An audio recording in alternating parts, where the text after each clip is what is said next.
Hey, good morning, everyone. This is Sean with some coaching tips, just general life stuff. I figured, I really asked myself a question, what's the highest value product or thing that I could possibly do for absolutely no money?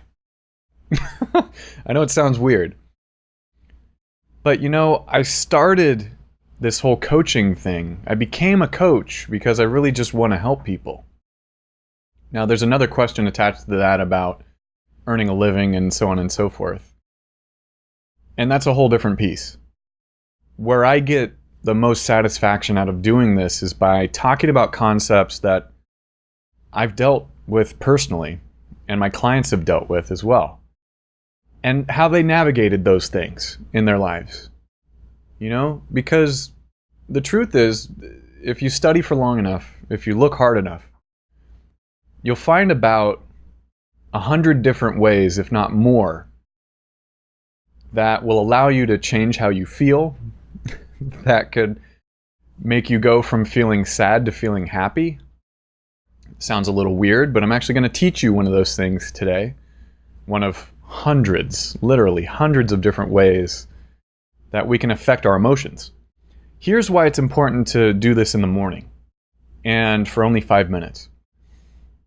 If you think about the fact that everything we do, everything we say, everything we think about, everything we plan for the future, for our future self, right? That's us in the future. Everything that we do pretty much boils down to some way our brain is kind of the mediator of that, right? It's taking in information visually, auditorily, kinesthetically. I forget the two words for smell and taste, but those ways too. And we turn that information into some kind of a coherent picture of what we think the world is like. And then we make a decision. Do we want to act on this information or do we not? And that decision either way is still a choice. And from that choice, we either don't act or we do act. And whether or not we act or not, that has a consequence for us in our life in some very simple or some very complicated way or somewhere in between.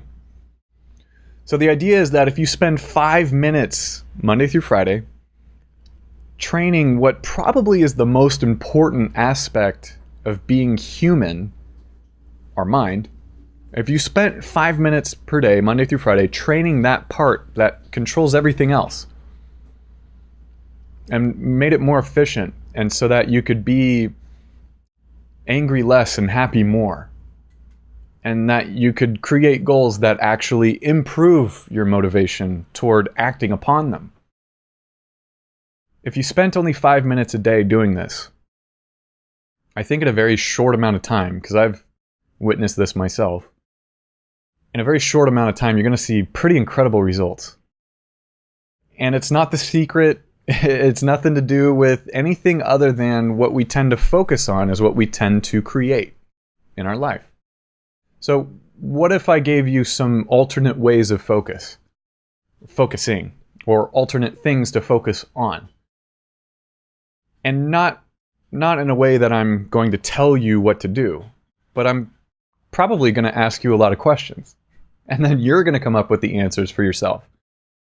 So today is not necessarily one of those question days, other than this one question, which tends to be pretty important. So you may want to listen in this moment. And the question is, if you did this, if you did spend 5 minutes per day improving your motivation, improving your emotional capacity, let's say, or your emotional fitness is another way to say that. If you did only do that 5 minutes a day, what would your life be like at the end of 1 week? If you're even just slightly happier and slightly more in control of how your life is being lived right now.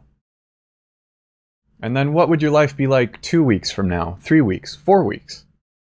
If you only did 5 minutes a day of tuning your mind to make it a little bit more efficient every single day, every morning, rather. And if you skipped one or didn't do it for a whole week, what if you still got benefit from doing this practice? That's the question, and the answer is very particular to you. So I'll let you answer that. And in my opinion, I think there's incredible value that can come from this. It's the only reason I do it for a living, is because I think it's probably one of the most important things you can do for yourself, period, other than exercise and having a proper diet. Number 3, I think, is getting your mind right. And it turns out that those first 2 I said, diet and exercise, those will also greatly increase the efficacy of your brain, let's say. So, let me give you the first tool, so to speak, in this long list of tools rather, in the toolbox. This one I call just tapping. So it's very simple. If you ever find yourself feeling emotions that aren't necessarily helpful, like let's say you're about to give a speech for work and you feel anxious, and that feeling of anxiety is holding you back from actually practicing and getting good at the speech. Or let's say you want to ask someone out and you're simply too nervous to do it, and it would actually increase the quality of your life if you were to push through those feelings and ask that person out. If there's been situations like this in your life, because I know there have been for me, and this is what really started my really obsession with psychology, because there's so much there and there's so many tools. If you've ever felt like this tapping technique I'm going to teach you right now is going to be incredibly helpful. And it's very simple. All you have to do is move your hands like this. If you're watching, you can see my hands are I bring all my fingers together on each hand. If you're listening, that is, I'm describing it.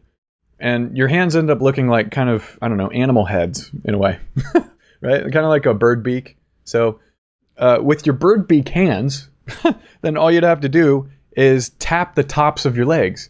And I don't know if you can see this or not, but I'm tapping with my right hand the top of my right leg, and with my left hand the top of my left leg. And you're just going to start at whatever speed feels comfortable for you. And you're going to tap right, left, right, left, right, left, like this, 1, 2, 1, 2, 1, 2, 1, 2. And you're going to go back and forth like that. And really the only important thing is starting at the speed that feels comfortable for you. And then make sure you're tapping, if you're tapping with your right hand, that you're tapping the right side of your body, and your left hand is tapping the left side of your body. Right? There's a very specific reason why this is important. And it has to do with how your brain is wired. But instead of talking about that, let's just start tapping. So your only job right now is to just tap. So we're just tapping. Right? And you're simply noticing what's true. That's all. You're noticing what feeling you're feeling. You're noticing how you're feeling that feeling. So for instance, when I used to feel anxious quite a lot, I'd feel anxiety was the feeling, and I'd get a tight chest. So the feeling is anxiety. How I know I'm feeling the feeling is my chest gets tight. So you might start noticing things like this. Whatever the feeling is that you're feeling, you can just name it. You don't have to judge it. You don't have to. It's simply a human experience. And something that maybe we don't have 100% control over, but if we use these tools, we get pretty darn close. So whatever the feeling is, just name it. And just continue to tap. And what's really helpful for some people is just continuing to name the feeling. Feeling anxious, for example. Feeling anxious. And continuing to tap. And then seeing what's true. Feeling anxious on a scale 7 out of 10, let's say. At a level of 7 out of 10. And as you continue to tap, feeling anxious. And then you might rate it again. Feeling anxious at a level of 5. And also as you continue to tap, you might notice thoughts, other feelings that come up, and just keep tapping. That's your only job, is to simply notice what's happening and to tap. And this is a way that you can actually rebalance your brain neurologically. It's pretty crazy stuff. So as you keep tapping, you may also notice that it slows over time. That's actually what you want. You want it to gradually, by its own doing, kind of slow down. And what that represents is relaxation. It represents a rebalancing of the right and the left side of your brain. We're activating them alternately so that we can get a rebalance. That's what we're doing. And you also might notice feelings of pretty deep relaxation. You might notice feelings of calm.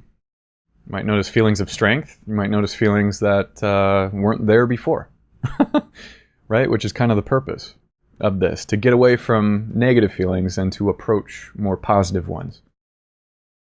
And just pause for a second. You want to take a deep breath in through your nose, and you're going to want to breathe out through your mouth. So let's do that now.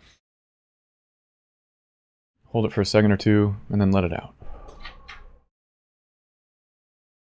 And without fail, every single time that I do this, I always feel more relaxed. Now, that might be because I've done this a lot of times, and I'm just remembering, I'm getting triggered, so to speak, as to what it's like to feel relaxed. And by the way, you can build in a trigger into your body like that. I know triggers have kind of a negative connotation these days, trigger warnings and things like that, but you can actually build in a positive trigger. And we do this all the time, actually. Maybe a soft touch on the shoulder when you're having warm feelings and talking to someone. Right? That's a trigger that you can then activate again in them to make them feel maybe even more positive about you later on. And especially when they're feeling positive already. That might sound a little strange. So that example aside, what you can also do is, as you continue to practice this tapping technique, you might notice that just tapping your legs brings back these calm feelings in your body. It's just the idea of Pavlov's dog, if you've ever heard about that. That you can hear a bell and you can start to salivate, and you can connect those two ideas without having to have the food in the middle. So this is what we're doing without having to have actual feelings of relaxation in the middle. What we're doing is tapping our legs and then recalling those feelings of relaxation. We're skipping the middle part. It's pretty cool. So again, as you continue to practice that, you might notice it easier and easier to find that place of relaxation. I'm really curious to know what this was like for you. So if you want to, put a comment, put a question below, happy to answer. And any other general comments that you may have noticed, more relaxation, less relaxation, what did you notice? What did you get out of this? I'm really open to having a dialogue and finding different ways to get to the same results because, like I said, there's tons of them. So definitely let me know if you have questions. Thank you so much for doing this. Thank you for your time, and we'll talk soon.